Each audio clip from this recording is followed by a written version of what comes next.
Anda kembali di Dialog Nusantara Petang dan masih bersama Bang Adrianus Meliala, kriminolog dari Universitas Indonesia, dan kita masih membahas mengenai aksi premanisme yang baru-baru ini terjadi seperti yang dilakukan oleh kelompok John Kay beberapa waktu lalu. Bang Adrianus, tadi Anda mengatakan bahwa untuk melakukan pencegahan ini bisa dengan dua cara, yakni dengan mendorong dan juga menarik. Dengan mendorong ini adalah memberikan seperti mungkin pelatihan-pelatihan dan juga memberikan pekerjaan begitu ya. Nah, ini kira-kira apa saja yang bisa dilakukan? Ya, idenya begitu ya, namun bad news-nya adalah bahwa terkait dengan situasi dewasa ini di mana Presiden misalnya sudah memperkirakan bahwa pertumbuhan ekonomi tahun ini itu hanya mencapai 2% setahun, maka diperkirakan akan ada jumlah pengangguran yang meningkat.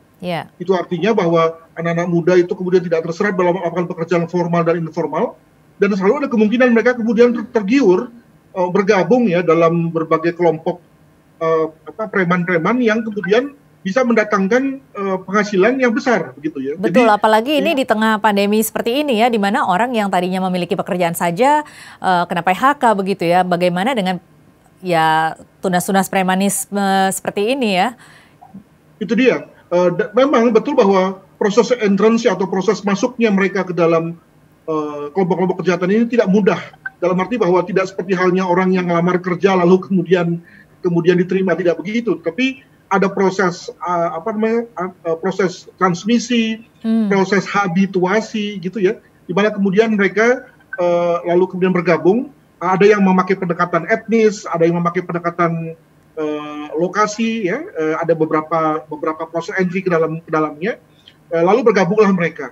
Dan memang untuk konteks Indonesia memang tidak, kalau kita bandingkan ya dengan misalnya sebagai contoh beberapa contoh di Rusia, di Eropa, di mana orang yang terlibat dalam organisasi kejahatan, seperti misalnya kalau saya sebut mafia gitu ya, atau yakuza, atau Jamaican Passe, itulah beberapa contoh dari organisasi kejahatan yang besar.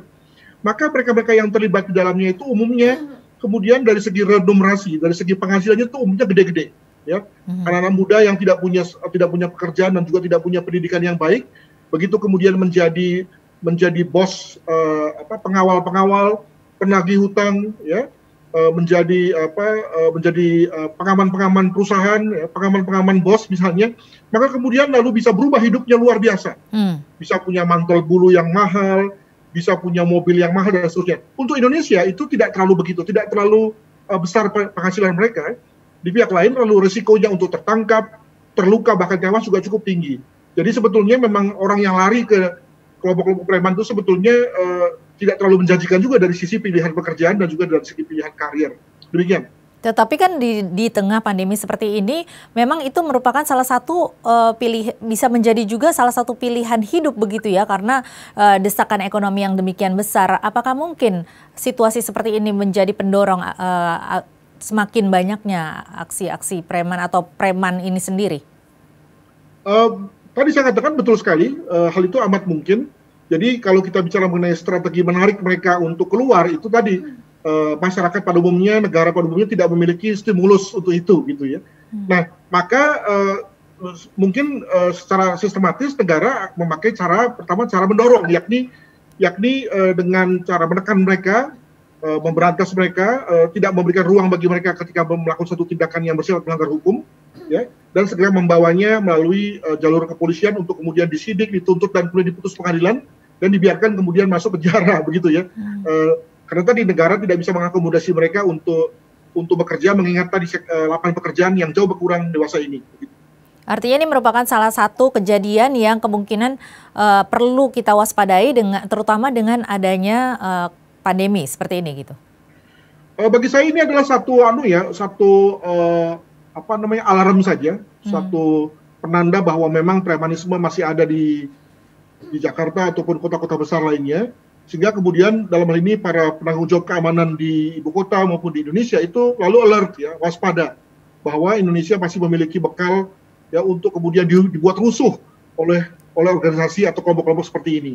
Itu yang pertama. Yang kedua, jangan lupa bahwa kelompok-kelompok ini kan sebetulnya bisa hidup karena ada saja dunia usaha yang misalnya pertama meminta jasa mereka, ya, jasa untuk diamankan, jasa untuk ditagihkan hutangnya, jasa untuk dijadikan sebagai bodyguard gitu ya. Maka selama dunia usaha masih meminta jasa mereka, maka mereka juga akan terus ada, ya, akan terus bisa hidup gitu ya. Untuk itu maka sosialisasi, peringatan, reminder perlu terus diberikan kepada dunia usaha terutama agar jangan menggunakan jasa mereka gitu ya. Sebab kalau menggunakan jasa mereka, maka mereka kemudian bisa hidup dan pada titik tertentu akan menjadi pelaku extortion. Jadi malah kemudian memeras si pelaku usaha ini. Ya.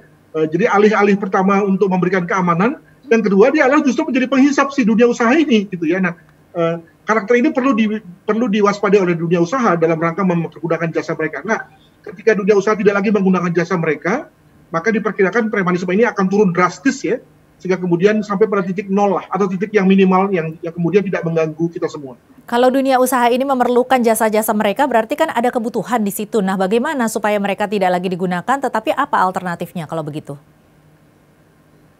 Begini, mengapa dunia usaha lebih memilih menggunakan jasa mereka dan tidak menggunakan jasa kepolisian misalnya, atau jasa satuan pengaman mereka misalnya, atau jasa penagih hutang yang bersifat yang sebagai contoh misalnya dilakukan oleh pihak-pihak yang profesional misalnya.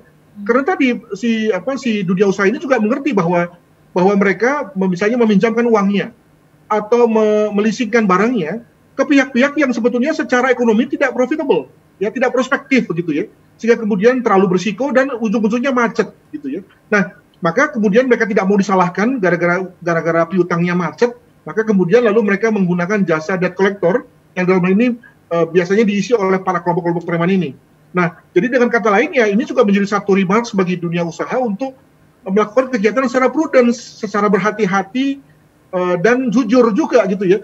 Jadi misalnya sebagai contoh ketika ada seorang customer itu hendak membeli barang yang dalam jumlah besar dan bayarnya belakangan, kalau kemudian orang ini tidak memiliki track record yang baik, tidak memiliki jaringan tidak memiliki network yang terpercaya, ya jangan diberikan utang dong ya. Sebab kalau kemudian hutang itu macet dan si bank misalnya tidak mau disalahkan, maka kemudian terpaksa menggunakan pihak-pihak yang tadi ya, yang bersedia untuk berbuat apapun ya, sampai pada konteks melanggar hukum pun demi mendapatkan upah yang dijanjikan oleh bank ini, misalnya begitu.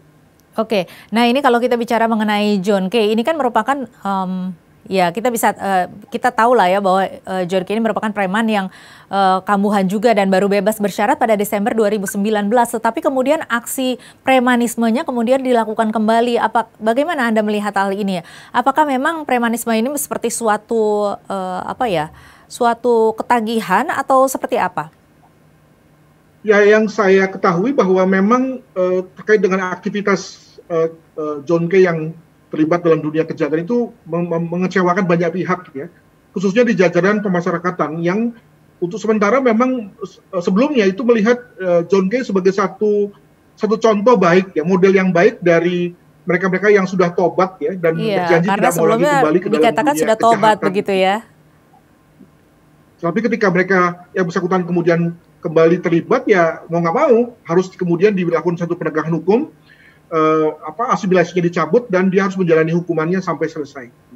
Tetapi ini memang tindakan sesuatu yang membuat ketagihan atau memang karena terdesak oleh ekonomi atau seperti apa sih? Saya kira tidak ya, ini lebih kepada pembuktian dari satu premis bahwa orang itu memang tidak bisa lepas dari akar budayanya. Akar budaya dalam arti yang luas ya. Jadi ketika orang itu keluar dari lapas misalnya, maka kelompok yang dia cari adalah kelompoknya dulu di mana dia merasa aman, merasa nyaman dan bahkan diuangke, maka dia akan kembali ke situ. Sayangnya adalah bahwa kelompok itu kan bukan kelompok yang baik-baik, justru kelompok yang dekat dengan dunia kriminalitas, maka kemudian dia lalu menjadi tidak berubah dan sebagaimana dijanjikan di awal gitu ya. Andaikan saja mereka-mereka yang sekarang ini menjalani proses asimilasi dan kemudian lalu memutuskan dengan tekad betul untuk tidak mau kembali ke kelompok lamanya, maka mereka pasti akan jauh dari kejahatan. Atau misalnya dibantu dengan keluarga ya, yang lalu dengan susah payah membuat jarak dengan kelompok yang lama, maka tentu si orang ini pasti tidak akan melakukan hal yang sama. Masalahnya kalau tadi saya dengar cerita dari Polda ketika menangkap si John Kay ini, yang bersangkutan kan kemudian lalu membentuk kembali kelompoknya gitu ya. Artinya kembali kepada habitat lamanya. Nah, alhasil ya janjinya kepada kalangan pemasyarakatan bahwa dia tidak mau lagi terlibat atau melakukan kegiatan-kegiatan lamanya, ya nggak terjadi. Nah ini memang satu hal yang mengecewakan karena John Kay untuk sementara sempat dianggap sebagai ikon tadi, ikon bahwa orang telah berubah, ya telah mau meninggalkan dunia kejahatannya, bahkan berjanji menjadi seorang penginjil malah ya, malah nampaknya untuk sementara tidak terjadi. Iya, apakah ini berarti sanksi ini sebenarnya kurang memberikan efek jera dan kemudian lingkungan sosial lebih berperan atau seperti apa ini, Bang? Saya mau katakan bahwa inilah manusia ya, di mana manusia itu seringkali susah untuk keluar daripada akar sosialnya gitu. Memang ini mudah dikatakan bahwa sebaiknya kita menjauhi lingkungan kita, menjauhi kelompok-kelompok pergaulan kita. Ini kan mudah dikatakan ya, tapi dari segi untuk melakukannya susah sekali gitu. Ya, misalnya kita harus pergi ke tempat yang lain di mana kita kemudian menjadi orang yang baru sama sekali, memiliki pergaulan yang baru, menempuh karir yang baru, itu kan nggak mudah. Yeah.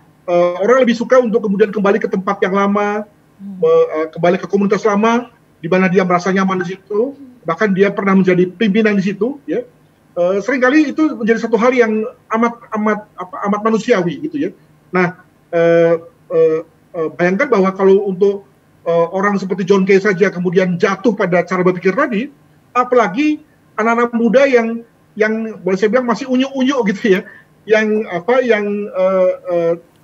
nggak punya siapa-siapa, nggak tahu apa-apa, ya pasti dia kembali ke kelompok lamanya. Makanya jadi kemudian harus seperti apa ini, kalau dia adalah pengguna narkotika, maka dia akan kembali menjadi pengguna narkotika misalnya. Oke, jadi apa yang harus dilakukan? Harus seperti apa ini? Orang-orang yang sudah terlanjur jatuh ke dalam lubang hitam ini seperti ini? Ya ada saja memang mereka yang tadi walaupun sudah masuk dalam lubang hitam lalu kemudian bisa keluar.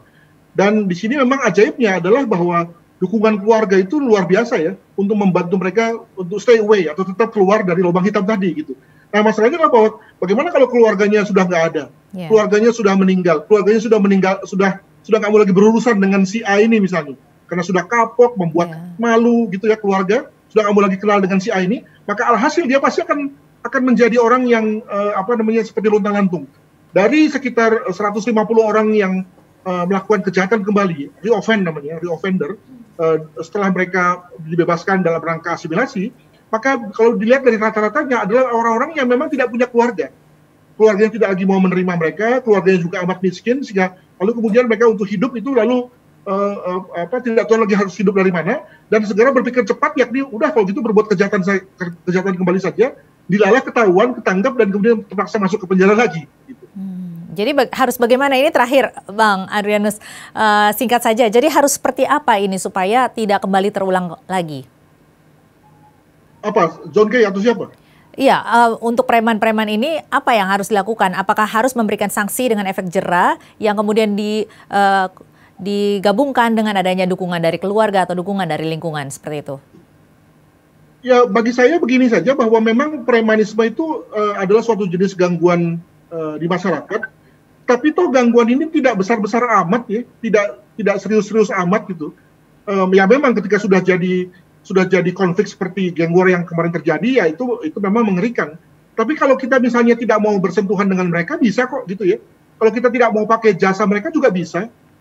Kalau kita tidak mau memberikan uang kepada mereka bisa juga gitu ya. Nah untuk itu maka kita menurut saya bertindak proporsional saja, bahwa memang sebagai permasalahan itu bisa besar dan kita bertanggung jawab dalam rangka tidak membesarkan fenomena itu ya, sehingga menjadi sesuatu yang tidak mengganggu kita secara keseluruhan. Demikian. Baik, terima kasih Bang Adrianus Meliala telah bergabung bersama kami di Nusantara Petang.